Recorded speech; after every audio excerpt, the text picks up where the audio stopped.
Welcome to Go Fact Yourself, the Top 10 Lists podcast. Get ready, folks. Because this isn't just another list, oh no. It's your top 10 journey into the, well, audacious world of con artists. Audacious is putting it mildly sometimes. Right. You, our listeners, told us you were curious about people who just bend reality. And based on the top research we've dug into, you are in for something. Yeah, truly unbelievable stories ahead. We're talking fake royalty, phantom doctors, enough sheer nerve to make you question, well, everything. And these aren't just, petty thefts. No way. These are master classes in deception. Each one is kind of wild in its own way. It really makes you think about belief, doesn't it? How people manage to pull this stuff off. Totally. It's this mix of cunning and sometimes like surprising charm. Exactly. They exploit trust, our hopes even. It's this weird dance between the con artist and the person being conned. That's a great way to put it. Okay, let's dive in. Kicking off this top 10 journey at number 10, Victor Lustig. Ah, Lustig. The name itself sounds like something out of a storybook. Doesn't it? This guy, he sold Eiffel Tower. Not once. But twice. The theatricality is just wow. Post-World War I, Europe, speaks multiple languages, super charismatic. Yeah, he just moved through society so easily. But to even think, I'm going to sell the Eiffel Tower, where does that even come from? It's breathtaking confidence, right? Or maybe something else. He didn't just, suggest it either. He planned it all out. Forged government documents. Posed as an official, told scrap metal dealers it needed to be torn down and sold for scrap. And he actually took bribes to, seal the deal. And the first time, he just walked away, clean. And think about the victim. So embarrassed, they probably never told anyone. Oh, for sure. Lustig knew that. He counted on that awkwardness. But then he tries it again. I know, that's the part I can't get over. He almost got caught the second time. Was it just greed? Or, the thrill? Maybe both. And then there was the money box scam. Oh, yeah. The magic box that prints $100 bills. Convinced rich people it was real. Obviously it wasn't. Such a classic con. Taps right into that desire for easy money. People just want to believe it. Makes us vulnerable, you're right.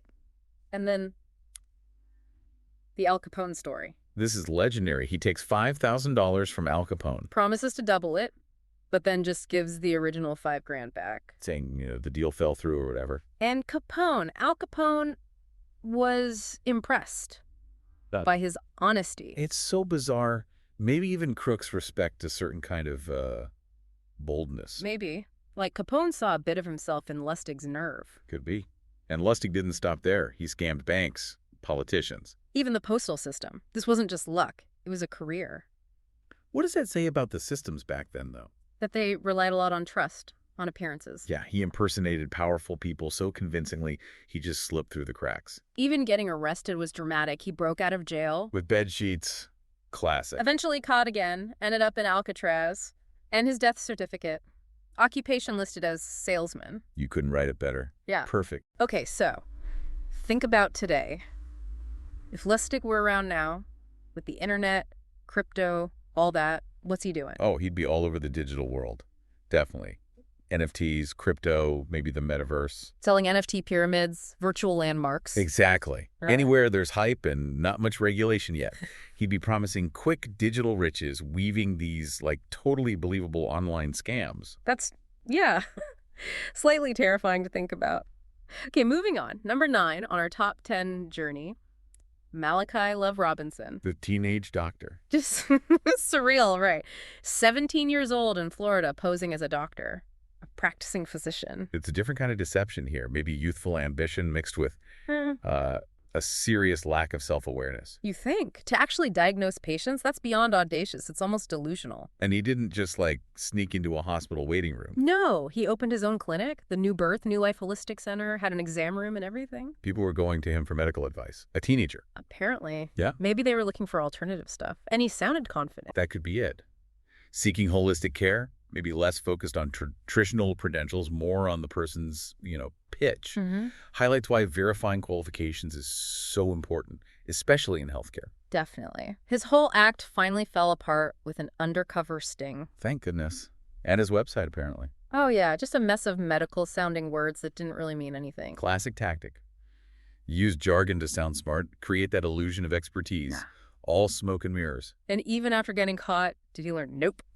Kept going. Right. Tried getting business loans under a fake name? Yep. The guy just wouldn't quit. And his quote, "I'm not out here trying to hurt people. I'm just trying to help." That kind of rationalization, very common with con artists. Right. They build these stories to make themselves feel okay about it, or at least sound okay. Even if the results are harmful. Like, my intentions were good. Yeah. Intentions versus impact. Practicing medicine without a license. That's dangerous, period. What stands out to you most here? For me, it's the why. Was it just money? Or was it like a deeper need for respect, authority? The lengths he went to suggest something more than just cash. Good point. Okay, brace yourself for number 8. This one takes a really dark turn. Misha de Fonseca, The fake Holocaust survivor. claims she survived as a child, walked across Europe, and was adopted by wolves. This is just deeply disturbing. Exploiting the Holocaust for a story. It's abhorrent. Her memoir, Misha, a memoir of the Holocaust years, was huge, sold millions, translated. Became a speaker, got a movie made, built this whole identity on a lie. The public loves survival stories, right? Resilience against all odds. Absolutely. But it also shows we have a responsibility, to check facts, especially with historical trauma. And eventually people did check. Scholars started noticing things. Inconsistencies. No camp records, family didn't match. The truth came out. Her real name was Monique de Ball, Belgian Catholic. Spent the war in school. No wolves. Definitely no wolves, No. just lies. And her response, saying it was her truth, even with proof against her. That's a typical defense when caught in big lie. She was ordered to repay millions, like $22.5 million from the book and movie deals. Did she ever pay it back? Reports say no. It's just, yeah, unsettling doesn't cover it. Eat, Pray, Lie meets The Revenant. Darkly funny, but kind of true. It's a grim reminder. Fabricating trauma, exploiting empathy, it causes real harm, undermines actual history. Okay, shifting gears slightly. Number 7 on our top 10 journey. Christian Karl Gerhardt's writer, The Fake Rockefeller. Ah, yes. Using one of the most famous names in America, instant status, instant access. For decades, he pretended to be Clark Rockefeller. Married into wealth, joined elite clubs, all based on the name. And it got dark there, too. He kidnapped his own daughter during a custody fight. That escalation, it shows how desperate he was to keep the fake life going and the damage it did to real people, like his child. What blows my mind is he apparently convinced actual Rockefellers he was family. Forged documents, but also just personality, social proof, being incredibly convincing. Wow.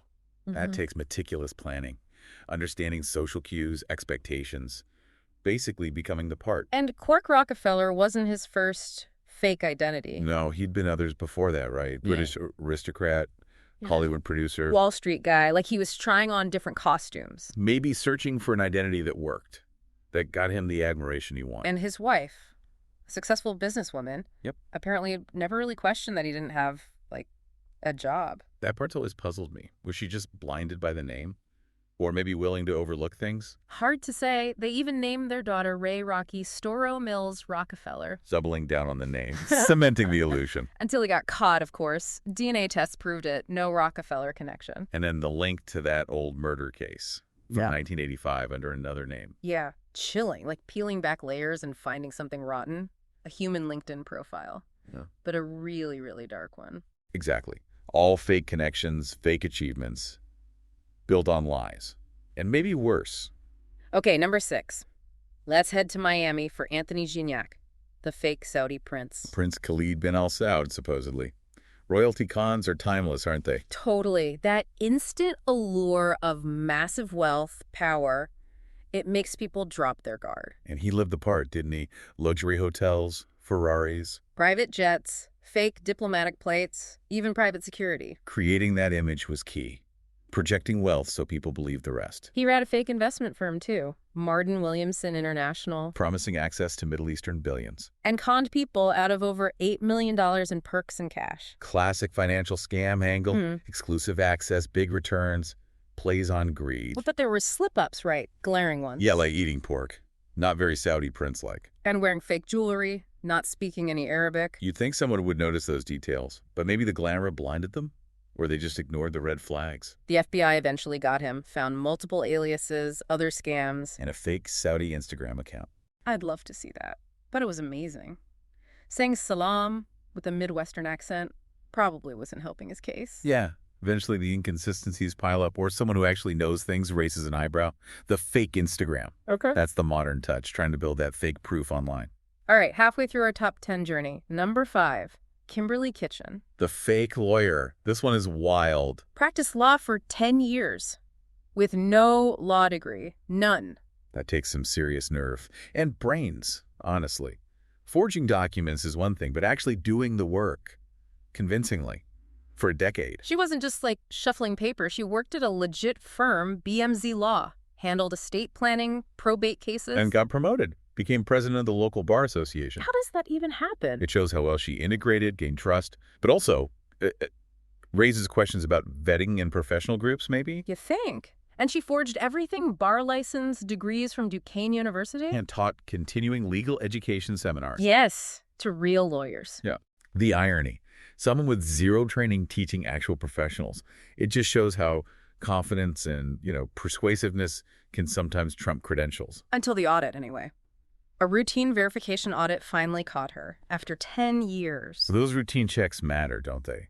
Eventually, things catch up. She got convicted, but apparently not a lot of jail time. Left her clients wondering if their wills and stuff were even valid, though. A total nightmare for them. Suits meets pumpkin spice lattes? Weirdly fitting. The fallout for those clients? Mm-hmm. That's the real damage in these white-collar cons. Mm-hmm. Stress, expense, uncertainty. Okay, number 4 on the top 10 journey. Lazarus Long, a.k.a. Howard Turney. This guy didn't fake a job. He faked a whole country. New Utopia, an island nation in the Caribbean that, didn't exist. He convinced people to invest millions in it. It's a con on a massive scale. Playing on that dream of a perfect society, a fresh start, no taxes, paradise. Raised over $100 million selling citizenship government bonds. Even cabinet positions. Yeah. People paid to be ministers in a country that wasn't real. Yep. The power of marketing, right? The allure of being part of something exclusive, even if it sounds nuts. He pitched it hard.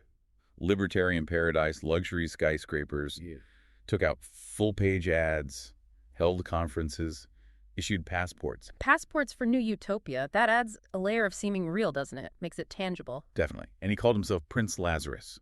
Created a whole fake government structure, ministries, national anthem. You gotta admire the commitment to the bit, even if it's totally fraudulent. The level of detail. He really built this fictional world. And his investors weren't just random folks.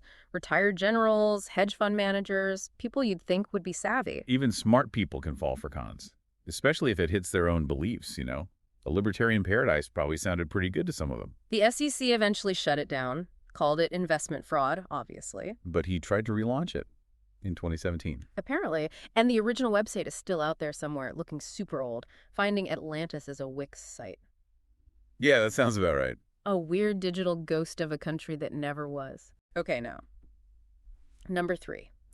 This top 10 journey gets significantly darker again. Jean-Claude Romand. The fake doctor at the World Health Organization. This story is just tragic. 18 years. He lied to everyone, family, friends, about having this prestigious WHO job. For 18 years. The pressure must have been immense. He faked a commute every day, spent his work hours in cafes, highway rest stops. Survived on borrowed money, made fake letters, staged fake conference calls. The effort involved is almost unimaginable, just to keep the lie going. Such deep isolation. And then when it started to unravel... It was catastrophic. He murdered his wife, his kids, his parents. And tried to kill himself, but failed. Just horrific. Got a life sentence, but he's out on parole now. It's a chilling example of how deception, when cornered, can lead to unthinkable violence. There's that book, The Adversary, by Emmanuel Carrère, about him. Disturbing stuff. And maybe a PSA if your partner won't ever let you visit their office after years. Yeah, there's probably a pretty big red flag. While most lies don't end like this, that level of secrecy is definitely a sign something's wrong. Okay, we're near the top. Number 2 on our top 10 journey, Anna Sorokin, or Anna Delvey. The Soho grifter. The fake German heiress. Very much a con for our times. Totally. She played the New York City social scene perfectly. All about image, curated personas. Use the allure of wealth, that vague European background, to get into elite circles, gain trust. Living large, 5-star hotels, private jets, parties, while actually being totally broke. A Russian immigrant, not a German heiress. The audacity is just peak level, and she maintained it. It shows how much confidence and presentation matter. People believe what they see. She nearly got a $25 million loan for a fake art foundation. While bouncing checks left and right, walking this insane financial tightrope. That she got so close, it says something about her skills, but also maybe vulnerabilities in the system, especially when dealing with people who look rich. Definitely. Her victims were all over the place, too. Banks, hotels, art dealers, even friends. That poor Vanity Fair editor who got stuck with the $60 K bill for that Morocco trip. Ouch. She was adaptable, targeting different people, different systems, very calculated. Kept it up for almost 4 years. Designer clothes, big tips when she paid, that weird, hard-to-place accent. It was like she faked being rich so well, she made actual rich people look shabby next to her. And her quote, "I'm not a good person, but I'm not the worst." What do you even say to that? It's strangely self-aware, isn't it? Like she knew exactly what she was doing, just didn't care about the usual rules. Arrested in a sting, convicted, released, then immediately nagged by IC. Now she's, what, selling art online? Still calling herself an icon? The story just keeps going. A true modern saga of scamming. Okay, we've climbed the mountain. We're at number 1 on our top 10 journey, and we're circling back to the master. Victor Lustig. It has to be Lustig, right? He just embodies that classic suave con artist. Wait. And selling the Eiffel Tower. It's the benchmark. The ultimate con. Fluent in 5 languages, master of disguise, incredibly charming. Disarmed people completely. So let's revisit that Eiffel Tower scam again, based on the top research. Right. Forged documents saying the tower was unpopular, needed costly repairs, had to be scrapped. Sets up a secret meeting with scrap dealers. Very exclusive. Takes a big bribe from the winning bidder. And poof, he's gone. Off to Vienna with the cash. His understanding of opportunity, of his target's greed and fear of missing out, it was brilliant, in a criminal way. And then he tried it again. Nearly got caught, but still slipped away. We can't forget the other stuff either, the money box. That tantalizingly printed a few real bills before.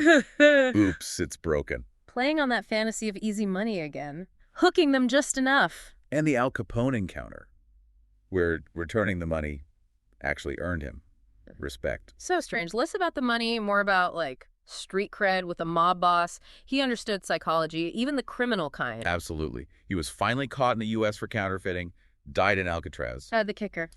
Some of his counterfeit bills might still be out there. Wow. Adds a whole other layer, doesn't it? His fakes potentially outliving him. Selling the Eiffel Tower like a used sofa on a Craigslist. Yeah. It just captures the sheer, unbelievable nerve. Couldn't agree more. He belongs at number 1. Okay, before we wrap this top 10 journey, let's hit the fact blast zone. Quick mentions of other notable cons. Go for it. Rudy Kurniawan, the wine fraud guy, faking vintage bottles. Tanya Head, the fake 9/11 survivor. So awful. Robert Hendy Freegard, pretending to be an MI5 spy. A guy who sold fake Bluetooth toothbrushes? Really? Apparently.